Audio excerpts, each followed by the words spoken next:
take over cities and then eventually take over the other large businesses and all the smaller businesses, in which case they can raise their prices.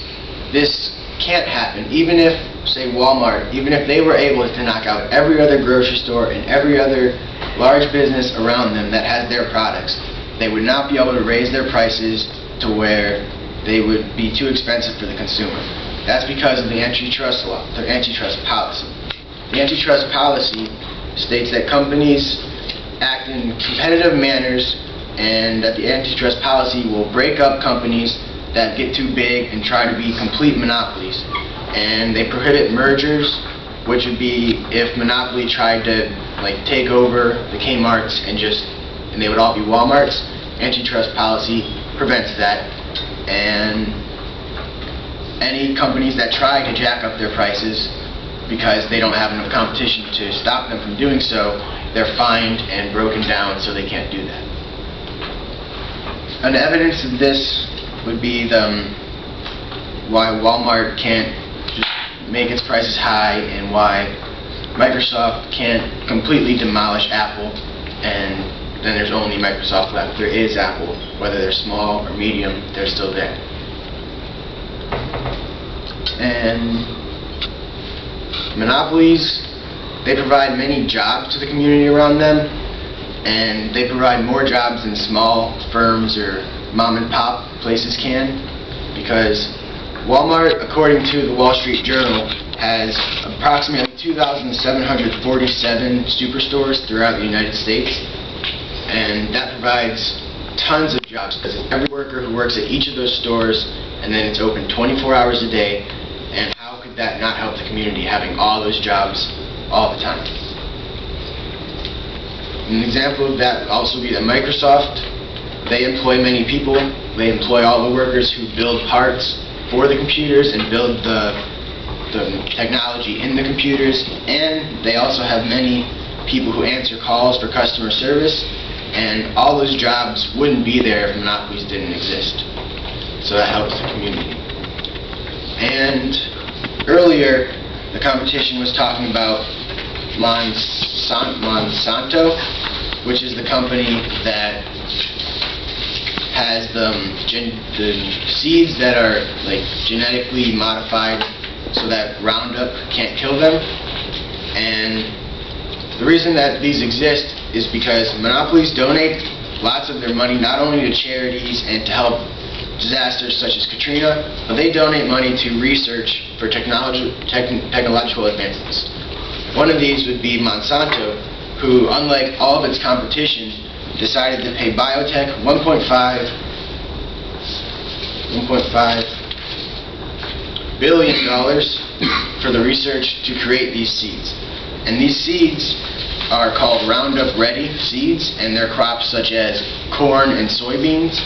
And these seeds are so that the old seeds that were completely normal, like Roundup, you could only use that before the plants grew, which made it really bad when the weeds came back after corn and soybeans grew, because then that could take over the crops and destroy an entire field. But since Monsanto paid for the research to create these new seeds from biotech, now farmers can go out and spray Roundup all over their fields and without worrying about killing their plants. And because of this, it's said that it's one of the most revolutionary events in grain crops over the last 30 years. Without Monsanto, which is a monopoly, without them, this wouldn't have been invented. And so clearly, monopolies are helping the community and making the economy better in many ways. That's all.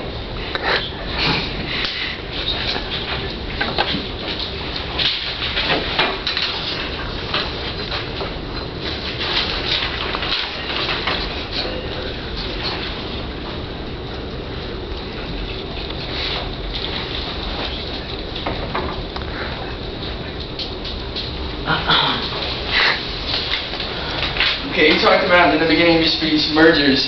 Don't mergers still exist today? Don't large companies still merge today? No, because antitrust policy stopped them. Didn't a few years ago XM and Sirius Radio just merge together satellite in 2006.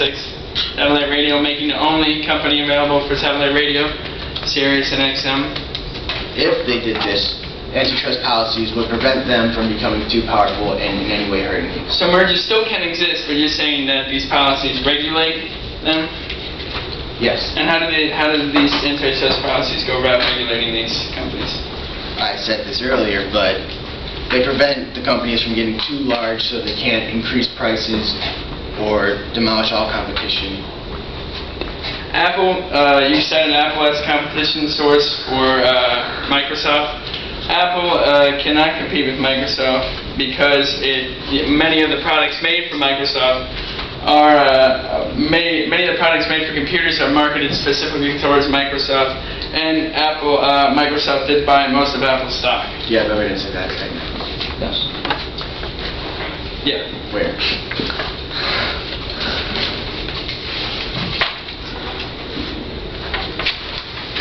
An independent study done by Cecilia O, who works with the government patents and monopoly organization. She said that she found that Microsoft currently owns most of Apple's stock, and it's common sense that you go to a store and you see that all of these products are made specifically towards Microsoft. And yet prices aren't fluctuating because of the antitrust policies. What did you say? That these jobs that are created by monopolies are lower quality jobs? No. Then those are available at smaller mom and pop shops where they provide better wages and more unionized workers? Absolutely not. Do you have evidence of any mom and pop restaurants or businesses that provide better benefits to their employees or better wages to their employees? No. You said Microsoft has a call center currently that employs people. Now, isn't Microsoft's call center located in India? I don't know. They are currently outsourcing jobs to different companies. So these monopolies are able to put these jobs across overseas and take them away from our country. So you're saying that all of the jobs that are community call services are in India? What? All of the community service? Microsoft's main call center, the people actually answering the telephones at Microsoft, is located in India. Even the ones in the stores in America? They're in India? What do you mean in stores? Microsoft doesn't have any stores that answer calls. If you take Microsoft's call number and it goes straight to the call center in India. Microsoft's call center is located in India currently. You talked about these Roundup Ready seeds that Monsanto funded research for. Who currently markets these Roundup Ready seeds? What do you mean markets? Who sells these Roundup Ready seeds now to the consumers?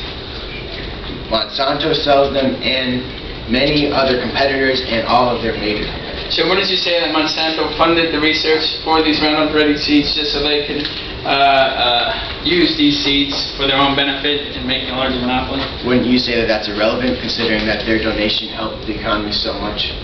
I would say that these Roundup Ready seeds are currently under a monopoly by Monsanto because they're the ones that funded the research and took it away. Okay. There you go.